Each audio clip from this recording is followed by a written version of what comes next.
I'm going to be able to put a YouTube title of Dr. Graham collapses after eating superfood. Um, It's true, man. I ended up on the floor. I was all alone in my house, and I had just gotten married, and um, was pretty certain my wife was going to come home to a dead body. I'm glad you're still here, and that the honey pollen's, the bee pollen's off your menu. Bee pollen is off, and I don't even know why they call it bee pollen. Why do they call it bee pollen? It's not bee pollen. It's just collected by bees. It's pollen collected by bees. Uh, The bees are just, the slaves that went and got it, and then it was collected off of them. But why they call it bee pollen, I don't really understand. It's pollen. it is pollen. It's the stuff that they tell you about in the weather report. The pollen count is da da da da.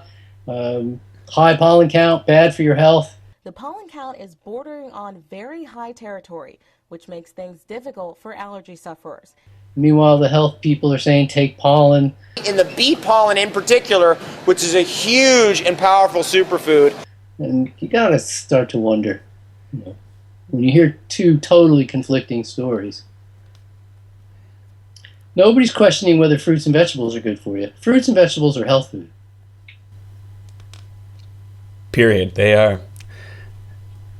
No argument. Why don't you sell any supplements on your site? Are you against supplements and vitamins? No, I'm not against vitamins and supplements. I don't sell supplements because I don't sell any repeat products. I don't sell supplements because the dietary approach that I teach doesn't require supplementation as a general rule. It's complete in and of itself, and doesn't benefit by the consumption of supplements of any type.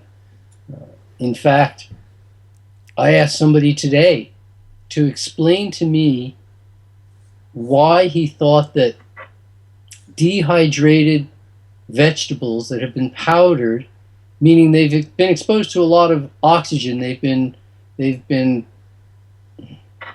antioxidants qualities have been lost to a great degree. To explain to me why he thought that oxidized, devitalized, dehydrated vegetables that were probably grown a year or two ago at the very best of circumstances, but they might have been grown 3 or 4 years ago or more. How could he sell those vitamins and tell people that it's actually better than fresh food? I don't think it is. I think fresh food is the best. What was his response? I'm awaiting that response. I see. This is an email communication. Uh-huh. Sorry to interrupt your flow, but That's quite all right. yes. So I don't sell supplements because I want people to eat fresh fruits and vegetables rather than live in fear of some deficiency. Deficiency isn't generally our nutritional problems, and most of our nutritional problems are nutritional problems of excess, not deficiency. I mean, if you have a deficiency, you can always take the supplement in order to effectively buy time while you make the lifestyle changes necessary to not have that deficiency again.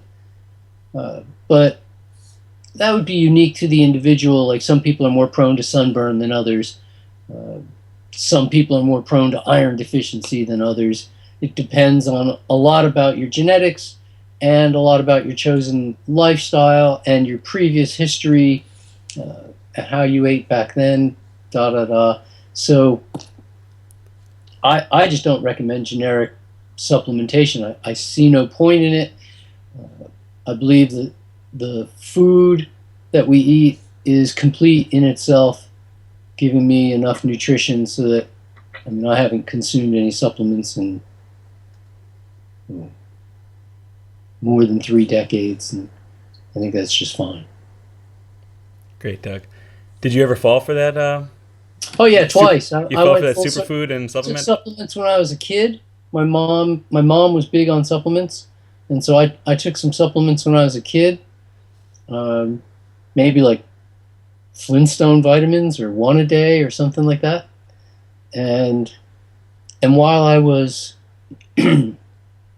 while I was getting my doctorate, my chiropractic studies, I went back into supplementation, specific supplementation to help people with adrenal fatigue and calcium, magnesium imbalances and things of this sort, because I couldn't really. You can't just take people off the street and get them to make dietary changes automatically. I mean, dietary change occurs when people are ready to make dietary change. But when people would come to me for medical help, they weren't all always ready for dietary change as the solution. Some of them were more willing to take a pill. And so I did that for my first year of private practice. And then I just couldn't look at myself in the mirror anymore. I just said, no, I can't do this, and I got rid of all of them, and stopped at that point and never looked back. So that was actually almost to the day 30 years ago. So you never, for yourself, you never fell into that. You came into this raw food movement before it was, There was no raw food. There was no movement, and so you never really stationary back then. Did you ever fall for the superfoods or you never fell for that supplementation line then? No, actually, I never went that route. I mean, I've tried some of the different. Obviously, I mean, I consumed honey, which was some people call a superfood. I tasted pollen, had an immediate anaphylactic response, and fell to the floor, unable to breathe for a few minutes. Fortunately, I didn't die. My airway cleared enough so that I could breathe, but just barely. I spent a half an hour on the floor. But I have tried some of the various foods that are called superfoods. Oddly enough, nowadays, many of the people who sell superfoods say that if you put it in a blender, anything that you put in a blender becomes a superfood.